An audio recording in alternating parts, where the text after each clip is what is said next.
today. So, all right, here we go. We're getting ready, everybody. We're going to start with our lovely edition of church history, vastly oversimplified. Last time we talked about Augustine. Before that, we talked about Constantine.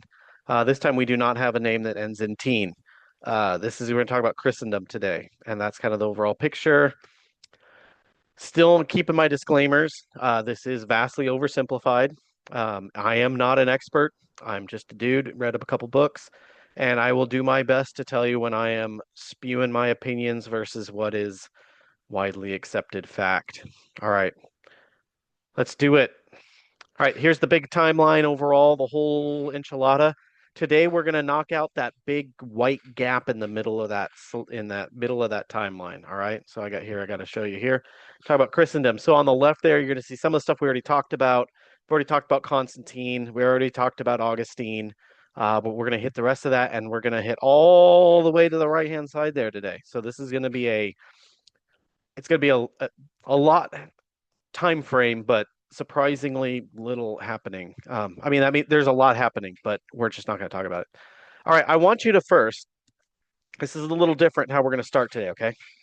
I want you to picture in your mind, you can use this background as something to help you. I want you to picture in your mind Jesus in Jerusalem, and he's teaching a crowd. And what's he teaching? He's teaching about peace and love. He's about radically loving your neighbor, not hating your enemy, turn the other cheek, go the extra mile. This radical love and radical nonviolence. Now, what I want you to do is imagine that exact same spot in that city 1,000 and something years later. And now, on the exact same spot where Jesus was standing, now you have a crusader. So this is now 15th July 1099. And a crusader is this European soldier with his tunic has a cross on it, his shield's got a cross on it, and he is going through the city, the exact same spot where Jesus was preaching that message. He's going through murdering civilians, just cutting down people left and right, running women and children through, blood everywhere. Now that soldier is convinced that he is doing the work of God. What he is doing is fully and completely what Jesus wants him to do, murdering civilians in Jerusalem. Hey, how did we get here? What the heck happened in those 1,000 years, right? I'll give you my opinion. Christendom. That's what happened. Christendom happened. Okay. All right, but that's what we're going to talk about. But so before we go to there, we first need to back up a bit, and we're going to talk about the rise of the papacy, which is the Catholic Church's, structure. All right, so to start there, we got to talk about the Huns. Now, if you guys remember from last time, we had a map of part of the Roman Empire here. And this section right here, there was a group in here called the Visigoths. And they left this area you can't see that. Let me put on the laser pointer here. Okay, so that's where the Visigoths were. We're somewhere over in this area.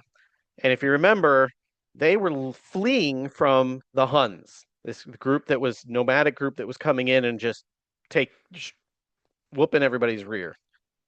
So they were fleeing them. They went into the Roman Empire. The Roman Empire said, hey, yeah, you can stay here. And then when they got there, they were like, oh, we're going to enslave you. And then they were like, no, you're not. And they ended up marching all the way to Rome. And if you remember, their sacking of Rome led to Augustine writing his book, The City of God. And if you remember what the City of God was about, it was basically anything temporal, anything that's on earth is temporal and is therefore subservient to the eternal city, which is the church. So it set this precedence of the church being superior to any sort of temporal things. Okay. Well, the sack of Rome was like 410, if I remember right. So at that time, in back in Hunland, there was a precocious, I'm assuming precocious, little 4-year-old running around by the name of Attila. Now, Attila, of course, would one day become the king of the Huns, the leader of the Huns. And he wasn't content with just hanging out here in Hunland. So he took his army and he went on a rampaging tour through Western Europe.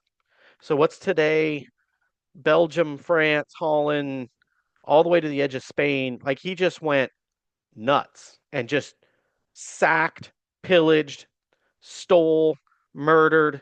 He just went on a rampage through what is today Western Europe. And the Roman army was no help because the Western Roman army is just pathetic at this point. And so everybody's fearing Attila. Well, he sets his sight on Rome. So he marches army over the Alps into northern Italy. The army's powerless to stop him, so they're just running away. They're just keeping in distance, but they're not going to engage. And he's approaching the city of Rome. So the emperor, Valentinian III, he sends out a peace delegation. And in this delegation is led by the Bishop of Rome, Leo I. So Leo goes out and he meets with Attila. Now I want you to picture this. I mean, the painting by Raphael there helps. But picture the Bishop Leo meeting with Attila. Now, Attila, of course, is this barbarian warlord. He's got an entire army at his back, and Leo goes up to him with probably a fancy hat and not much else. Okay, not even a ham sandwich, right? He's got nothing. But he goes up they sit down, and I have used my extensive and amazing graphic art skills to help animate this exchange. So Leo says, "Hey, Attila, I got an idea. How about you just turn around and go home and never come back?" Okay. Attila says, "Okay." And he turns around and goes home and never comes back, which is kind of surprising because all he's got is a funny hat. So, what the heck is going on? So, first of all, the people of Rome are ecstatic. This is a miracle from God. This is clearly a miracle from God because they saw Attila as literally the Antichrist, as literally the devil. And the fact that Leo rocks up with his cool hat and just says, "Hey, go home," and he says, "Okay." I mean, this is a miracle. So Leo is held up as like the savior of the city. He's the big darn hero. He's not buying drinks again ever. But what we know now, which they didn't know, the Romans didn't know, Attila's army was that close to mutiny. So they had already conquered and pillaged, and they were overloaded with booty and gold and stuff and slaves. I mean, they were richer than they were ever going to need. They were sick. They had suffering sickness, and so a lot of people were not. They just wanted to go home. The army just wanted to go home. They were done, and they didn't see the value in sacking another city, and so they were on the very verge of mutiny. And so when Leo comes out, what Attila was probably hoping for is them to say, "Here's a whole bunch of gold and here's a bunch of whatever. Leave us alone," and then he would leave. But instead, Leo just kind of says, "You need to turn around and go home. Something, something, God smite you." Blah blah blah. And because they didn't offer any, but they called his bluff. Attila was bluffing. His army was not going to let him go. So that's what happened. But it doesn't matter because Leo's a big darn hero. Okay. This makes Leo the hero of the day. There we go. All right. So Pope Leo is riding high. Now, let's talk about another group, the Vandals. So the Vandals, not just the mascot of the University of Idaho. They started as a group up here in Scandinavia land. They migrated into this Eastern European area, and then they left that Eastern European area. Why? Well, for the same reason everybody else was leaving, because the Huns were coming. So they're running away from the Huns. They go on kind of a rampage, go through Europe, sacking and destroying and taking and whatever. And they end up settling in what's today Spain for a short period, but then they decide to get up and move again. They go across the Strait of Gibraltar into North Africa. And this isn't important, but I find it interesting. Um, they are moving their way through North Africa, and they get to the city of Hippo. And at the time they get there, Augustine is still the bishop of Hippo, the Augustine that wrote, the City of God.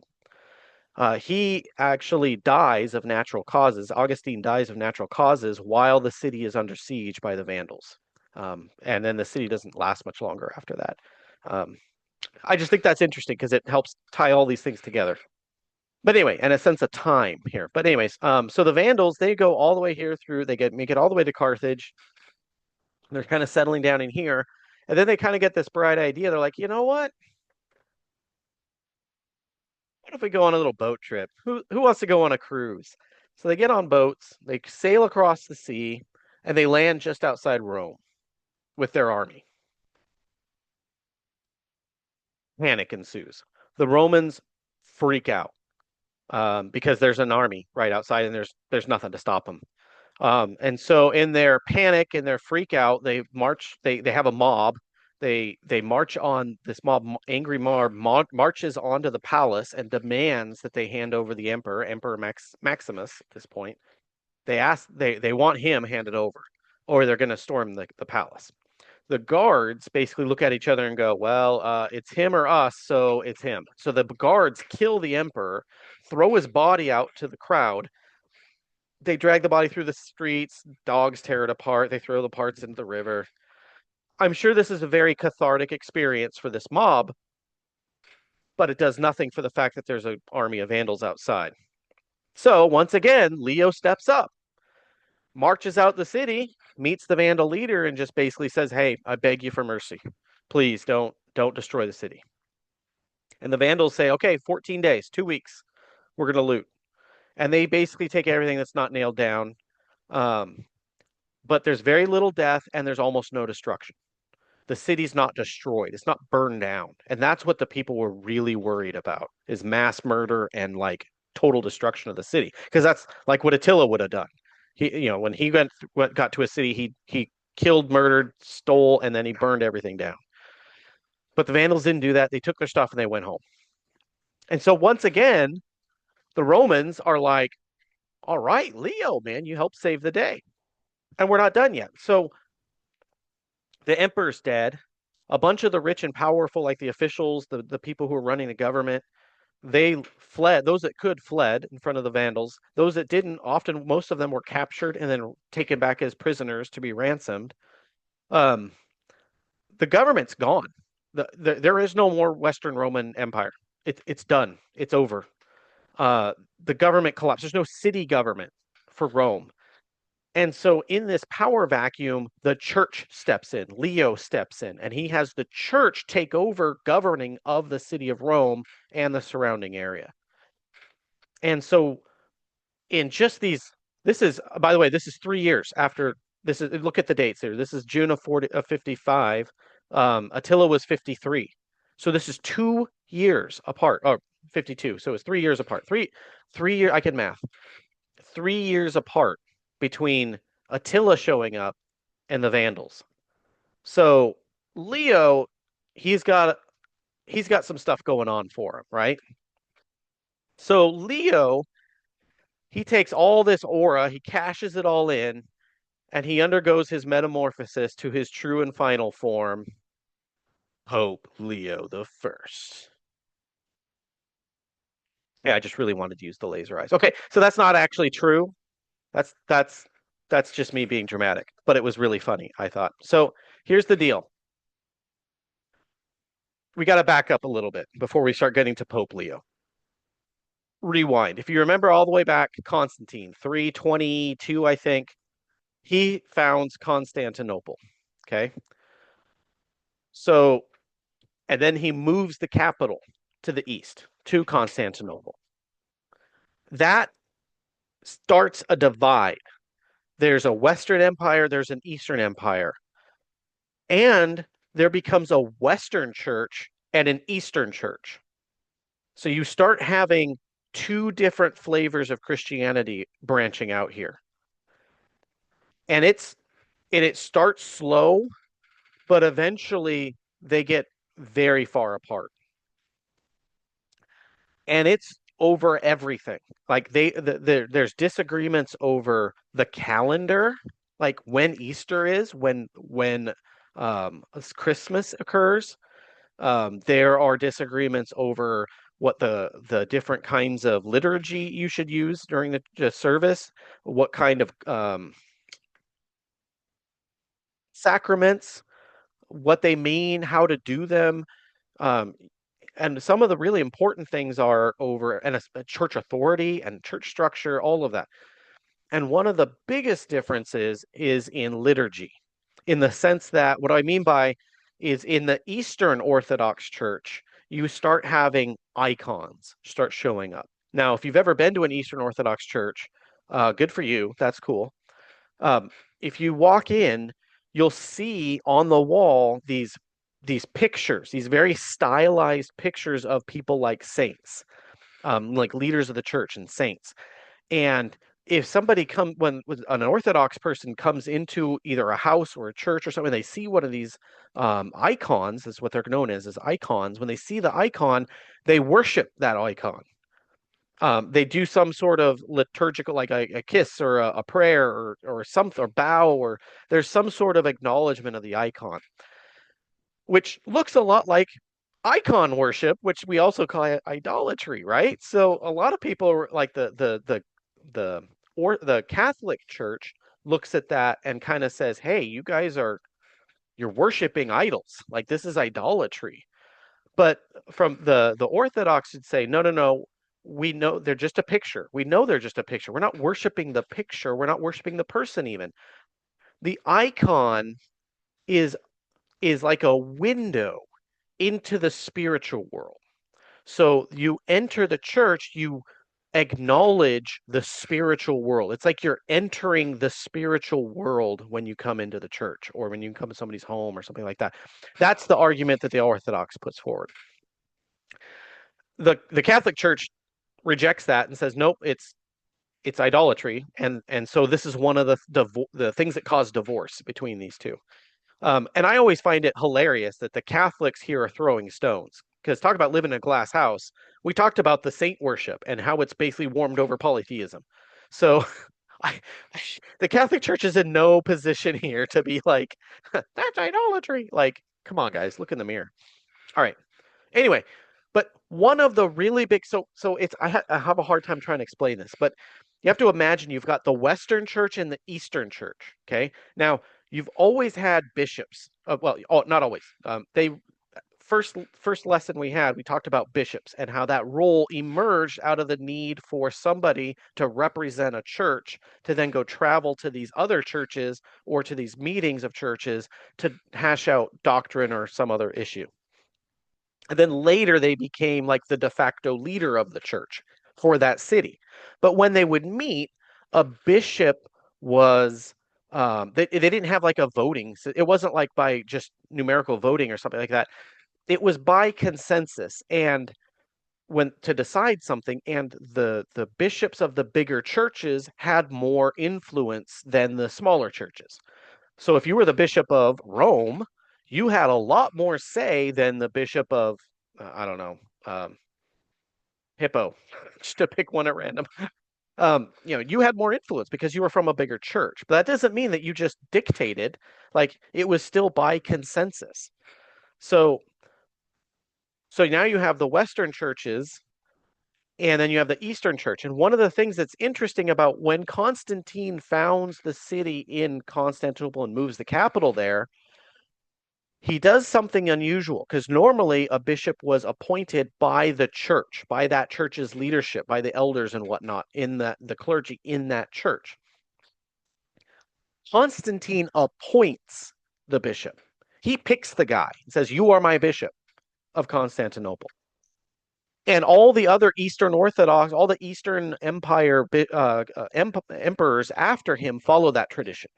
So in Constantinople, the Bishop of Constantinople is hand selected by the emperor, which you can imagine does something for the relationship and the independence of that bishop, right? It kind of nerfs independence because now you kind of work for that person because they appointed you. You wouldn't have that job if they didn't give it to you. Therefore, they picked you because you would be loyal and do what they want. And then, second of all, as soon as when the first bishop of Constantinople is picked, he basically approaches the other bishops and says, "Hey, you know, the bishop of Rome, that person has a lot of authority. Probably the most authority of any bishop is the bishop of Rome, and rightfully so because it's Rome. But I'm the bishop of Constantinople, and Constantinople's the new Rome. So really, I should have equal influence as Rome does." Now, the Bishop of Rome was like, "Heck no, you're just a little podunk thing. In fact, you weren't even you were appointed by the emperor. Who are you?" Like, and then you take on top of that, you have, by the time we're talking here with Leo, we're talking what is it, 550, 455? And Constantinople's 322, I think. So we're talking over 100 years now. The churches have been splitting. They've been slowly drifting apart. So now you have this Western style of churches, and they tend to all defer to the Bishop of Rome to represent the West because it's Rome. Rome represents the Western capital. And all the Eastern churches that are all kind of melding into their own direction, they, of course, look to Constantinople because Constantinople is the center of the Eastern Empire. And so now you have this political split that's affecting the church leadership. And so you have this argument going on between the Bishop of Rome and the Bishop of Constantinople over who has more sway, who has more, whatever. And you basically have all of the different bishops of all the other churches coalescing behind either the Western or the Eastern, champion, if you will, based on where they are geographically. That's the context of Leo.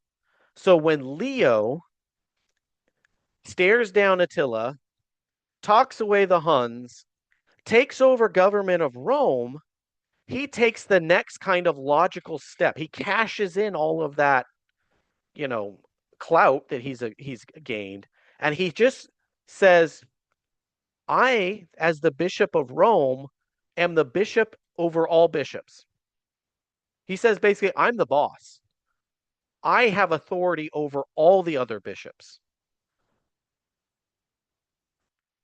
And to justify this, he uses two different arguments. First, he claims that Peter was the first bishop of Rome. And since Jesus gave Peter the keys to the kingdom, that means that the bishop of Rome has always had the keys to the kingdom, and that Peter handed that down to the next bishop, who handed it down to the next bishop, and therefore Leo, as just another in the long line of bishops of Rome, obviously has the keys of the kingdom and obviously has all this authority. Now, let me just say the second claim too, because this is just so funny to me. Then the also thing he says is this has always been the case. He just states, like, no, this is always the way it's been. What are you guys talking about? Like, the Bishop of Rome has always been the most influential. He's always been the boss. He's always been the one who has all of the authority. Okay, that's his two arguments. Now, hopefully you're laughing along at home. I love this book, Shelley. I love his book. But this section is downright hilarious because Shelley, of course, he's writing a textbook and he wants this to be used by as many people as possible. So he just has this whole paragraph in this chapter that's like, this is controversial. I'm just going to tell you, I'm not taking sides. I'm not telling you who's right. I'm not telling you who's wrong. I'm not touching that with a 10-foot pole. I'm just going to tell you what happened because this is so laughably bad. Like this is so bad. Like this is how do you make these arguments? Like first of all, Peter is not associated with the city of Rome except for the fact that he was killed there. Like that's it. That's his association with Rome. Like this, he was a bishop of Rome. Second of all, there were no bishops. The title of bishop is something that came in the post-apostolic period. There were no bishops when Peter was around. So this argument that he was the bishop of Rome is what? Like there were no bishops, and he's only associated with Rome because he was killed there. But so was Peter. Does Peter be the bishop of Rome? Like it makes no sense. And then this idea that the bishop of Rome always had this authority is just the biggest retcon in the history of retcons. No, like we have all these documents that talk about these different meetings of all these different the Nicene Council when under Constantine. Like the Bishop of Rome didn't just stroll in and say, "Well, this is the way it is," and everybody just went, "Okay, thank you, your bishopness." But that's what Leo does to become this first pope. This is where the historical community says this is when the papacy started. Um, Leo the First, after he deals with the barbarians, after he takes over government, he basically declares, and in the context of this battle between East and West, he declares, I just have all the authority. So you, Bishop of Constantinople, you just need to listen to me, and I just tell you what to do because I am the bishop over all bishops. And this term pope is from the Latin, from papa, and it was a term that they used for bishops, this like papa term to like because it's a fatherly figure. The idea that the bishop is this kind, warm, protective, fatherly figure, wise and generous, like all these good qualities you want out of like a nice old grandpa or something. That was kind of the idea, and it was originally talked about used for bishops in general, but it's only for like the 6th century, for like another 100 years later, when it gets reserved for the Bishop of Rome for this position of authority that says, I am the Pope, I am in charge of everything. I am at the top of the pyramid. Um, but that's how the papacy is founded. Okay, time to switch gears. Here's my big old turn signal. Okay, we're going to switch from talking about church history for a second to talk about social contracts. Because, and I am so excited to talk to you about today, everybody's favorite medieval social contract. You know it, you love it. It's feudalism. That's right, feudalism. You know it. It's what here's some of your favorite hits brought to you with poverty, ignorance, endless warfare. Get your feudalism today. Plague not included. Okay. Yes, I'm going to talk about feudalism for a minute, okay? Because feudalism is incredibly important for this whole history. Now, a lot of people call feudalism as a government, like a form of government. I don't feel like that's a good description because to me, a government implies like structures where, this person, makes these decisions and this other people make those decisions and this is how they interact and blah, blah, blah. I like to call feudalism a social contract because it's more of this like agreement between the rulers and the ruled. And here's what I'm going to talk about. So, first of all, it's a pyramid structure. Okay. It's kind of a pyramid thing where money goes up one side from the bottom up and protection in air quotes goes down. At least this is the theory. So, feudalism is trying to solve a problem. And it's this social contract that says in a world where nobody can read or write except for like the clergy, so not even the rulers, like if you're a ruler, like you might not read or write, like that might be out of reach. Nobody reads and writes. There are no books or things like that. Like communication is done verbally, and the farthest you can travel in a day is on horseback. So what is the largest land area that one person can realistically govern? where you need to have, hands-on day-to-day interaction, but those are your limitations. So that's, and I don't have a number for, I can't tell you it's 17.3 square miles. No, it's like, but think of like a county. Think of like King County or Snohomish County or Pierce County or something. Think of a county. That's, let's just ballpark say like that's about the size that somebody can govern. So what you do is you take Western Europe and you chop it into a whole bunch of those county-sized chunks where one person can govern in that area. And that forms the bottom of the pyramid tree. Okay. The base of the pyramid are these people that are in charge. They don't own the land, but they're in charge of a chunk of land that's basically as big as one person can govern. Okay. The people that live on that land are peasants. The peasants don't own the land, but they work the land. And the social contract is you work the land, you pay tax money to the Lord who is in charge of you, who's above you, and in return, he will protect you. Now, the interesting catch there is that in order for him to protect you, he needs an army, and guess who makes up the army? You, Mr. Peasant. If you're a male between certain ages, you're the army. So you're using your own life to protect your life, I guess. Which kind of seems like a bad deal, but we'll get more into this because it is basically a bad deal. Now, the person at this bottom rung of the ladder, though, they not only are a lord, but they are also a liege, which means that they have a lord.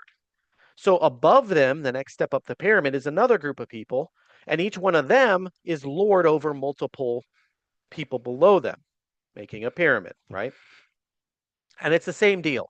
They have their own plot of land that they rule over, but they're also responsible for all the people below them. So the people below them kick money up to them, and in return, they are responsible for providing protection back down. So when they raise their armies, they can also call their lieges and say, hey, I need your armies too.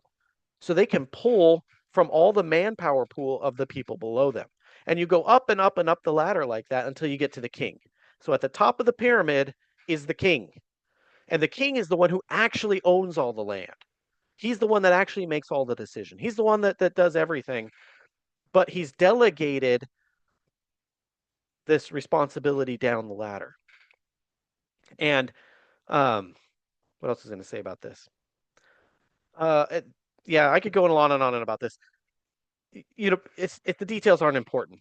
What I want to get across is that, first of all, this is kind of a game. Um, the people that are on this pyramid, like most people are peasants, so you're tough out of luck. It's very difficult to break into this. Like social mobility is not much of a thing if you're a peasant. It's like non-existent. But if you're on this pyramid, your whole life's mission is to move up the pyramid. And there were lots of ways that you could do that. There's lots of shenanigans, marriage, murder, but warfare was one of the ways that you moved up the pyramid. Because what you could do is if you were down here at the bottom, and I'm the ruler of, King County, and I got Caleb Dietzel's in charge of Snohomish, and I look at my army and I got my army's bigger than his army. I can go fight him and then make him my liege. So I move up a rung on the ladder, kind of a thing. And that was allowed usually. Like you could just, but people below, they could just fight amongst each other to try to like move up. And the people in the middle could try to do that to move up. And so there was lots of warfare going on all the time as people tried to move up the ladder. Not there yet. And if you want to experience this, this is literally a game. This actual mechanic, not gamified at all. It's just put into a game called Crusader Kings. So if that sounds fun to you, if you want to learn, the whole point of that game is to start out way at the bottom where you're just nobody in the middle of nowhere, and you try to like through assassinations, marriage, and warfare, work your way up the ladder until you're like the king. Like that's the whole point of the game, and then try to stay there. And if that sounds fun, Crusader Kings is for you. You can also learn all about feudal Europe. Like it will literally, it's the best history teacher you can have. Anyway, now to get back to my original point here, this is a social contract. So the peasants, they're told, like, you're going to do what your Lord says. You're going to pay him money based off of the work that you do on somebody else's land. And if he calls you up to fight, you're going to go fight. And in return, you get protection. That's a really crummy deal. And so you might be thinking, why would anybody want to do this? And the answer is nobody would. So there's something missing that made this work. And that, of course, is the church. So when you take feudalism, this social contract, and you add in the papal authoritarian structured church, now these two things are symbiotic. They're complementary in that what's missing in feudalism is the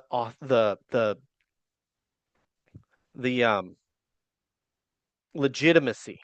So what the church goes and tells those peasants is, look, you are a Christian because you were baptized as an infant, because everybody's baptized as an infant in Christendom, because this is now what we're talking about. It's a Christian kingdom, Christendom.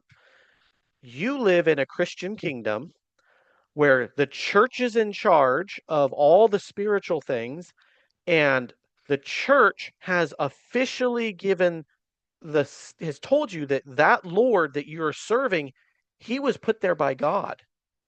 He's only there because God wanted him to be your Lord. He has got the official God seal of approval.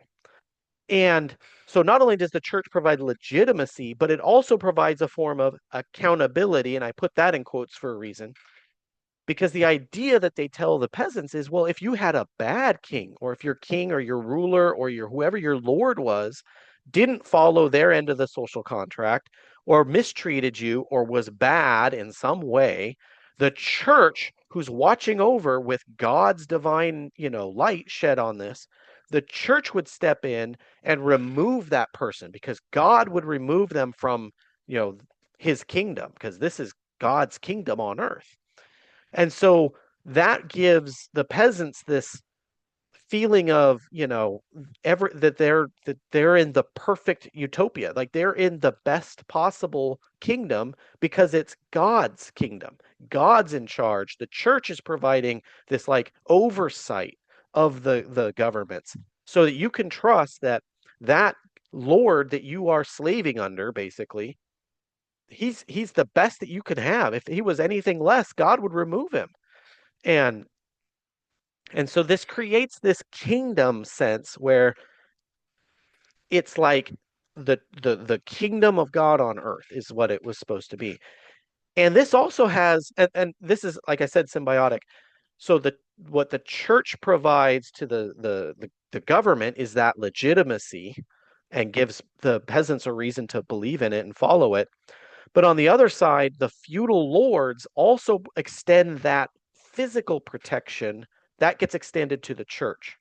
So they protect church lands. They make sure that, no, there's kind of like, hey, we can fight each other, but nobody touches the church lands.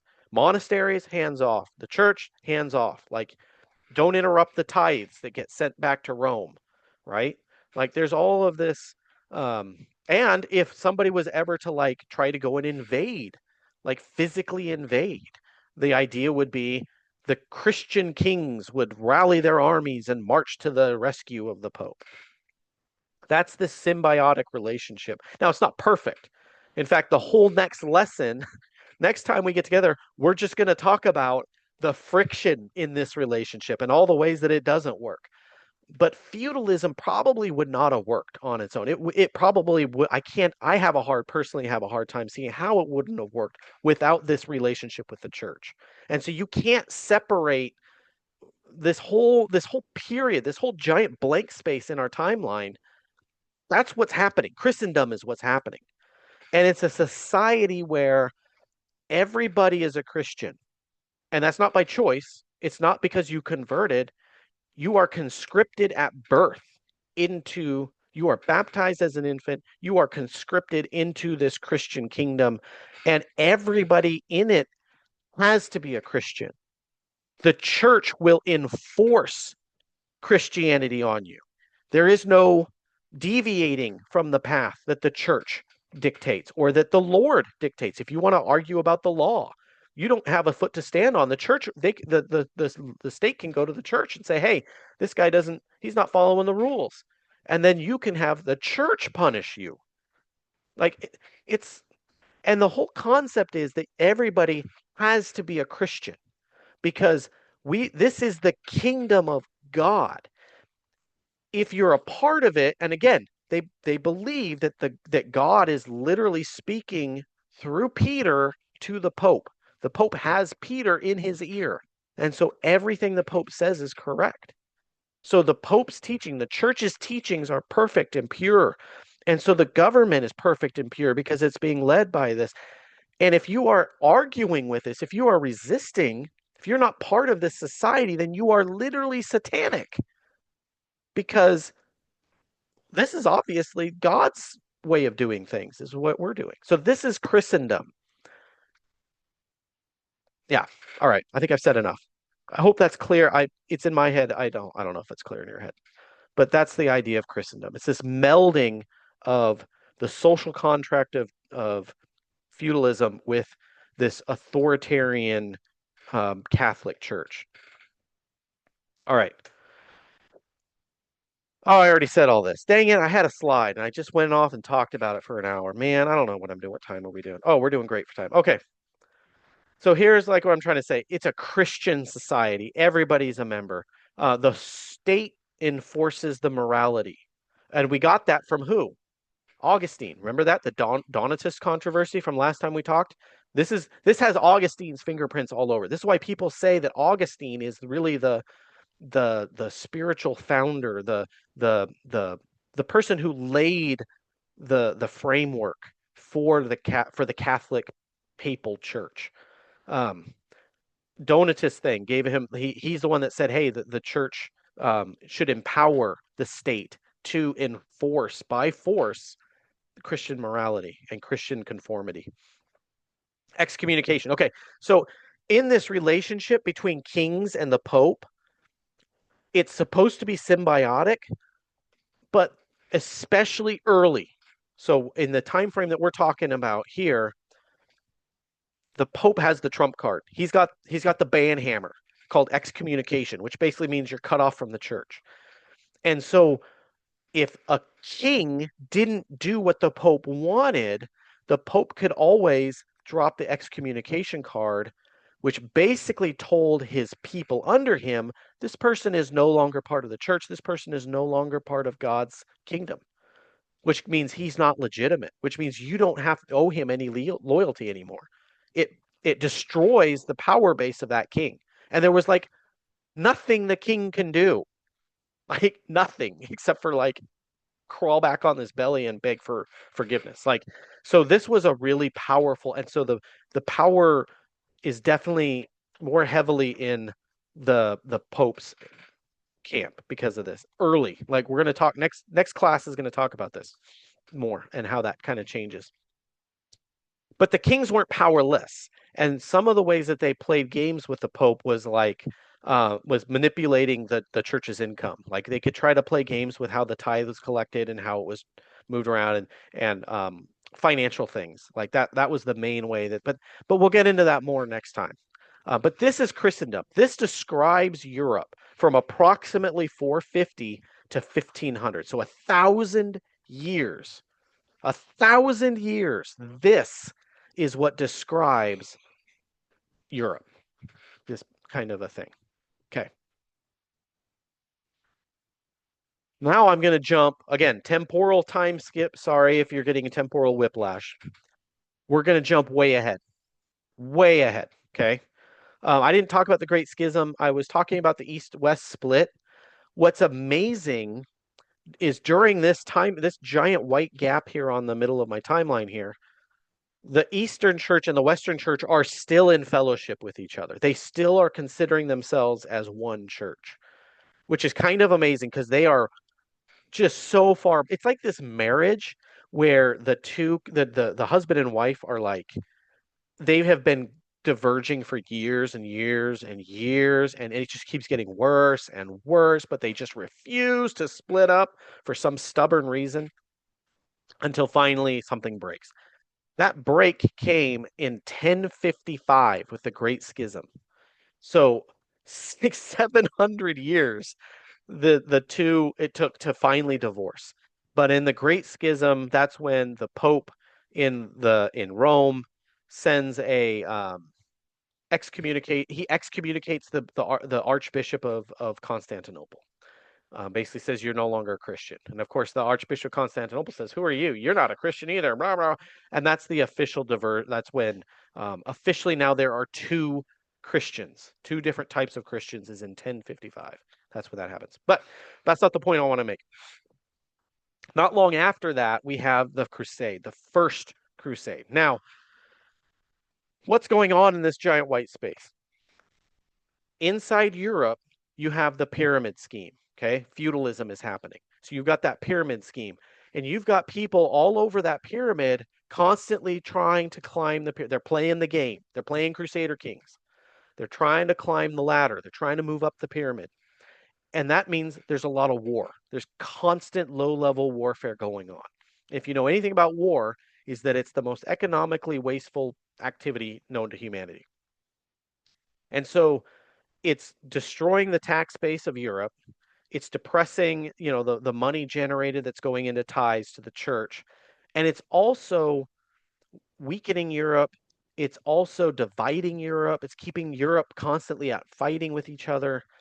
And it takes the attention away from the Pope. The Pope is less important because the people are focused more on their fighting with each other than the Pope. So in 1096, there's a guy, the Pope is a guy named Urban II. Now, this starts to veer into Tom's opinions territory, so I got to be careful. The official story, I'll try to start with the official story first. First of all, and I got a map to show this in a second, the Muslims, Muhammad was in the 600s, so kind of in the middle here. 600s is when Islam starts. And then it just spreads throughout the Middle East, North Africa, and into what's today Turkey. So in 1096, the Muslims have conquered most of Turkey, and they're basically just outside Constantinople.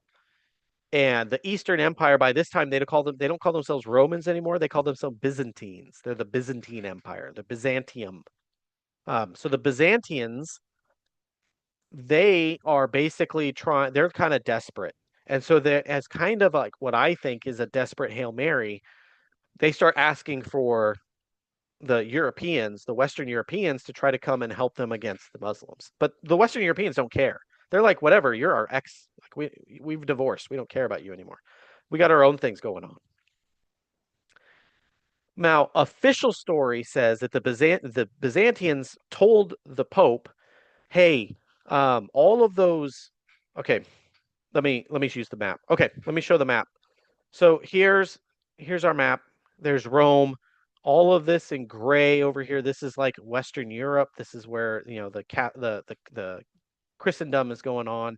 Byzantium is technically part of Christendom too, but here's the Byzantine Empire is now shrunk, and it's mostly just these areas here. There's Constantinople, and you can see this hashed out yellow area. All the yellow is Muslim expansion.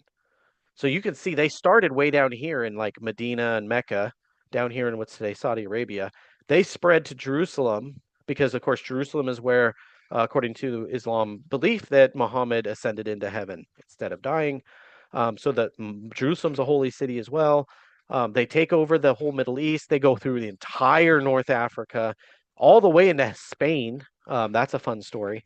And they've almost taken over all of what's today Turkey, and they're just outside Constantinople. Okay.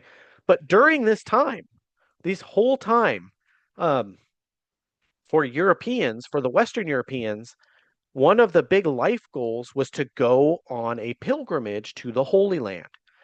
It was a really big deal for people to go to visit Jerusalem, to walk where Jesus walked, to see the holy city.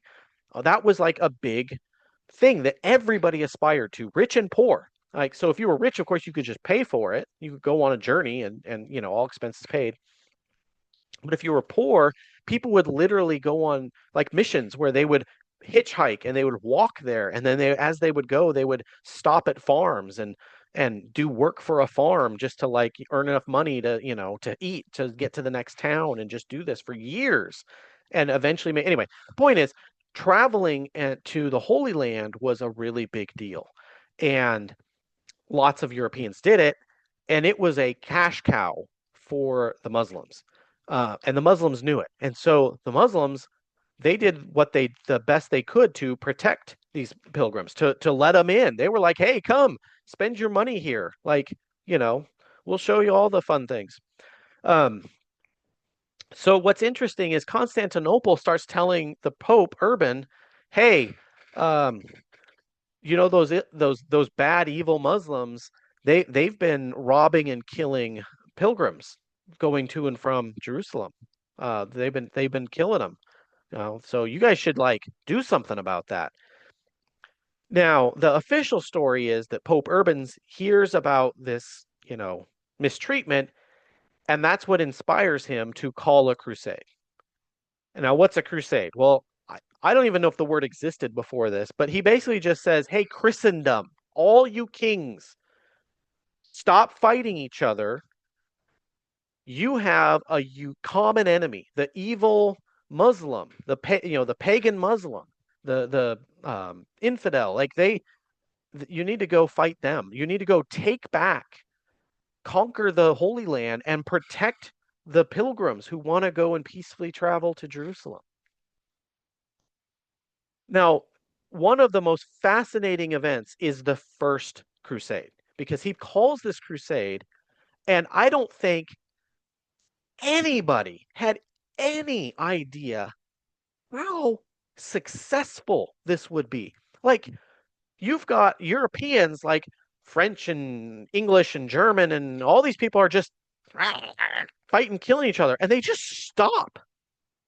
And with no plan, no command structure, no nothing. They all just drop what they're doing, say, hey, everybody, let's go on a trip. And they all just start marching to the Holy Lands. They go to Constantinople, they meet up there, and they go on this overland conquering trip, and they make it all the way to Jerusalem, and somehow, being outnumbered 3-1, they win.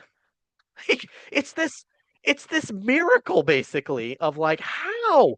Like, there was no plan, there was no structure. Like, this thing was just thrown together on a whim, and yet you've got them winning. Now, the question, of course, before we go into more of that, I want to talk about why. Now, why would Urban do this? Now, you've heard the official story. It's all about protecting the travelers. It's about whatever, blah, blah, blah, blah. Let me give you an alternative take.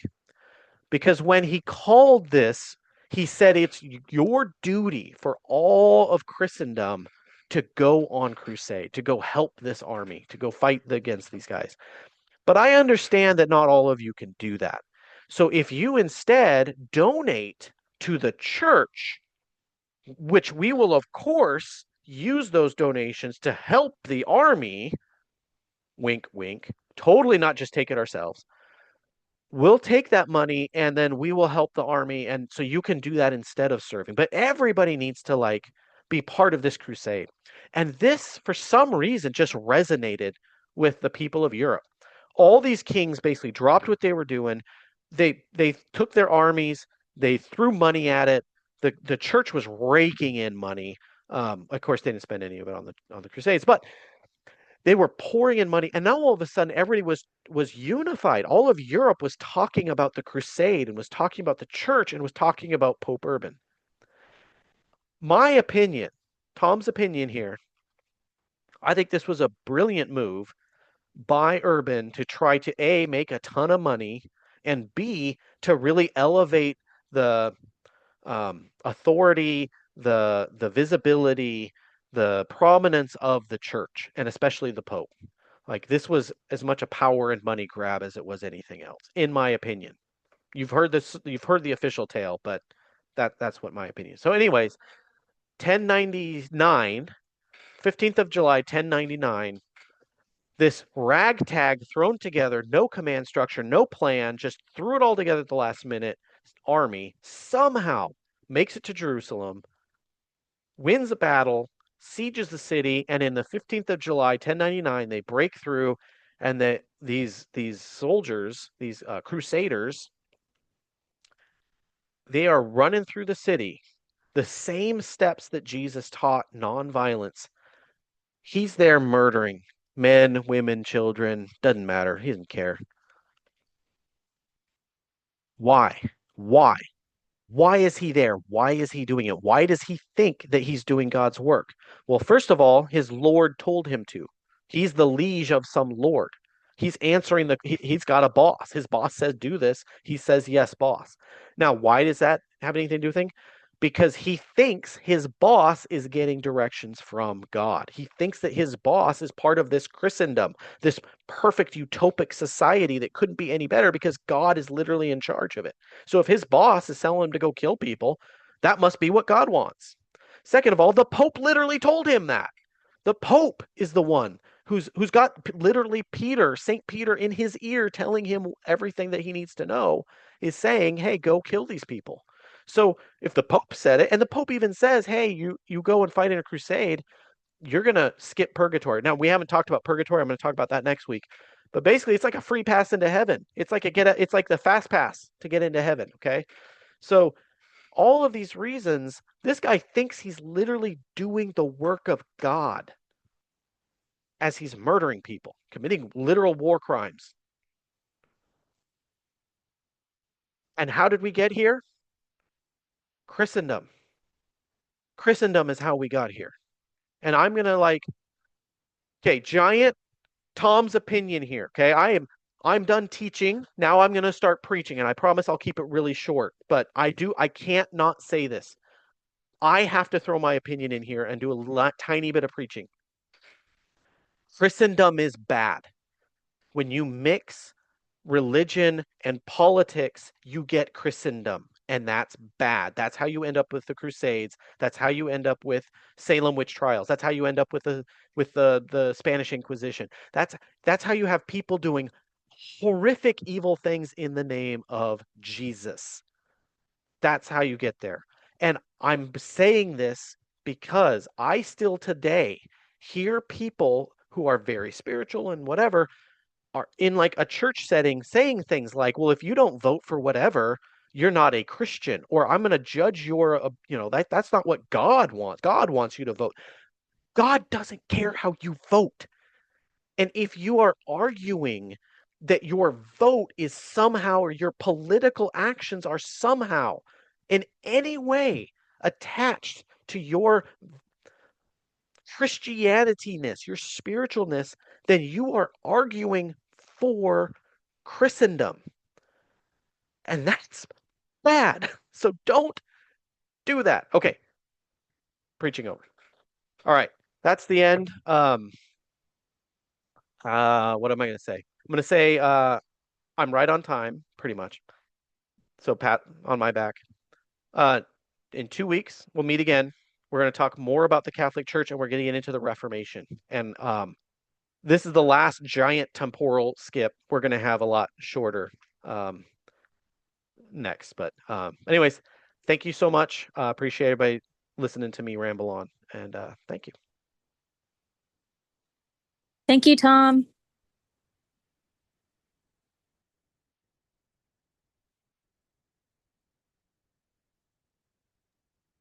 Thanks, man. Night night. All right. Love you guys. Love Bye. you too. Thanks. Bye.